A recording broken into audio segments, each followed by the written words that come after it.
welcome to Fort Wallace, guys. How many of you guys do any hunting or shooting?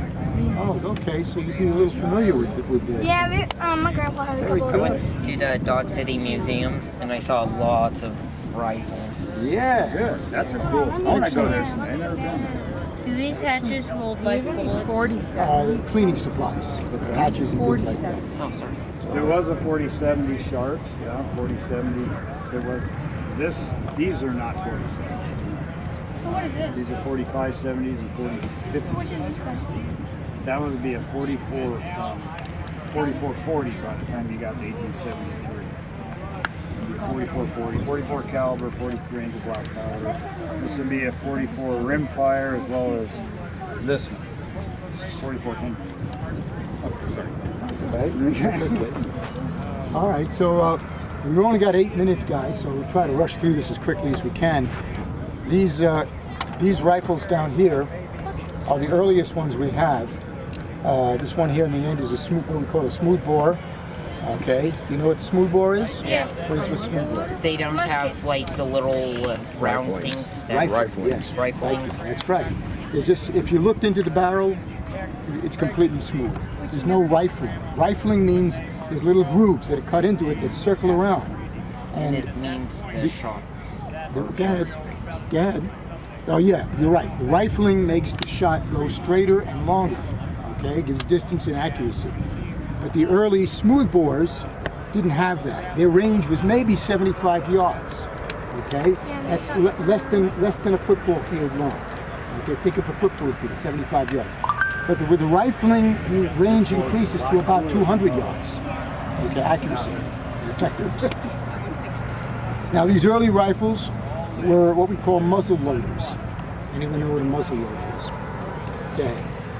They're just. He's not sure. Go ahead. Okay, they're rifles where you have to stick the. You have to have a primer sometimes, and you have powder, and you have to use the gun to shoot. That's right. You load the gun from Through the muzzle. The muzzle, but the muzzle is the very end of the barrel. Okay, as opposed to the breech, which is the opposite end, the end closest to the trigger. Okay, so that's how you would load the old ones up by the muzzle. Hence muzzle load. These are breech loaders. These are? These are breech ones? This one, no, this is muzzle. All right, now this here, anyone know what this is? Yes. Bugle. It holds gunpowder. That's right. It's gunpowder, not a bugle. Gunpowder. In the old days, they used these. They modified them, put a little cap on them. They'd fill them up with gunpowder. And you would use the gunpowder in the muzzle loaders. You'd pour it right down the muzzle. You had to measure out the gunpowder.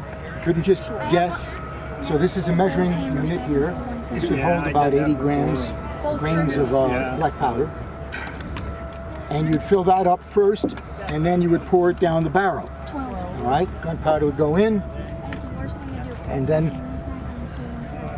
your musket ball. Okay, this is made out of lead. Looks like a marble. This was your early bullet, right?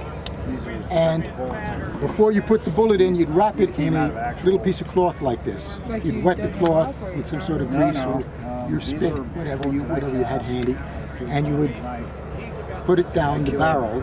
You'd take a ramrod and ram everything all the way down to the breech. Okay? Any idea why we would use a patch like this? Just kind of give you a nice. To create a better seal for the gunpowder, so when it fires, it goes directly there instead of missing. Very good, very good. That's a good answer.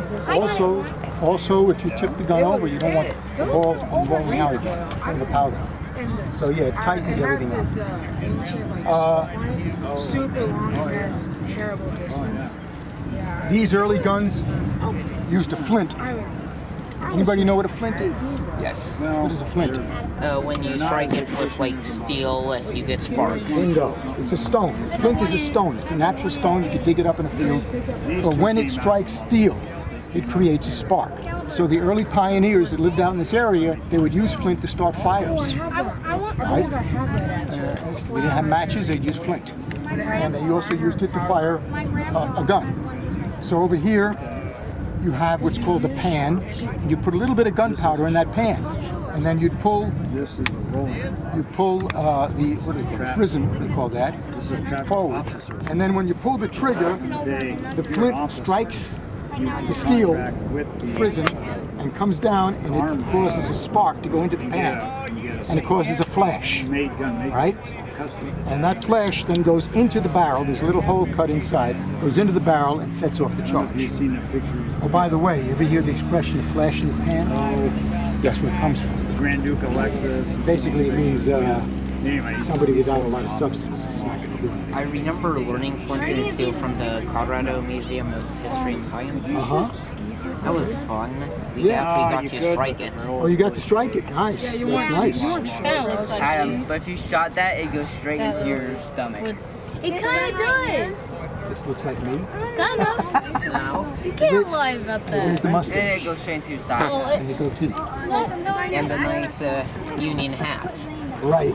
well, I'm talking about Anyone know what this is? This is the only. another gunpowder. Yeah, that's right. This is a later The version. rest of these are like. Called a flask. Okay, and they would fill this up with black powder, gunpowder, Other side. and this here is a opens up a little doorway from the top to the bottom.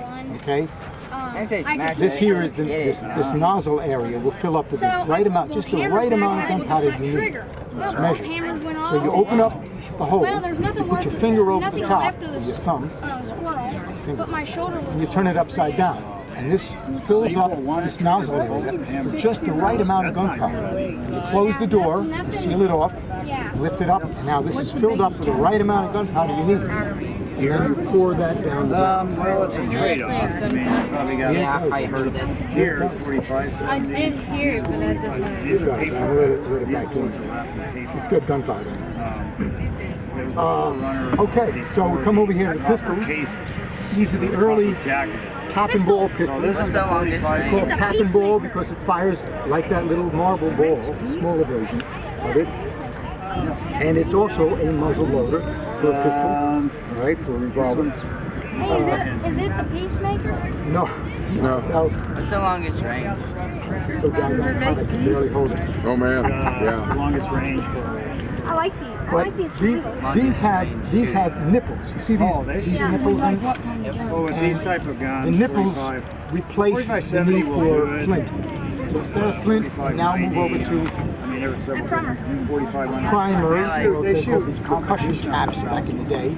It looks like a little copper cap, But with a little bit of powder in it. and a little bit, yes, a little bit of cap, mean, and it but goes right over the, it fits right over these nipples. these new. So it's kind of like the one from the Toy Set House, like those. Yeah, Dude, exactly. I these have. have, Those are these have Hey, thank you. Yes. Thank you. you.